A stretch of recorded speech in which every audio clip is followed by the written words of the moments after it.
নমস্কার বন্ধুরা, আশা করি সকলেই খুব ভালো আছেন। আমিও খুব ভালো আছি। তা আজ আমি একটা নতুন রেসিপি নিয়ে চলে এসেছি, রুই পোস্ত। মাছগুলো আমি দেখো ভেজে নেব। এবার আমি একটা মশলা তৈরি করে নিয়েছি, দুটো টমেটো নিয়েছি আর নিয়েছি কাঁচা লঙ্কা। এবার আমি আর একটা মশলা তৈরি করে নেব। পোস্ত আর কাজু বাদাম আমি ভিজিয়ে রেখেছি।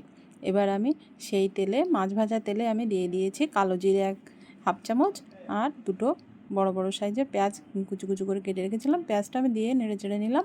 এবার আমি দিয়ে দেবো আদা বাটা, রসুন বাটা।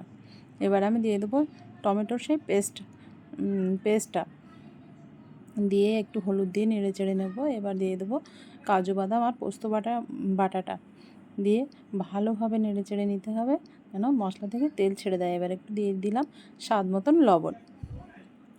আর এবার দিয়ে দেবো একটু জল দিয়ে আবার একটু নেড়ে চেড়ে নেবো ভালো করে মশলাটা বেশ। এবার দিয়ে দিচ্ছি ঝোলের জন্য জল দিয়ে দিলাম। এবার ঝোলটা আমার ফুটে গেছে। এবার দিয়ে দেবো মাছ দিয়ে আমি হাই ফ্লেমে 10 মিনিট রান্না করে নিলেই আমার রুই পোস্ত রেডি। খেতে কিন্তু খুব দারুণ হয়েছিল, দেখতেও যেমন লোভনীয়, খেতেও কিন্তু খুব দারুণ হয়েছিল। তোমরা কিন্তু এভাবে একবার ট্রাই করো।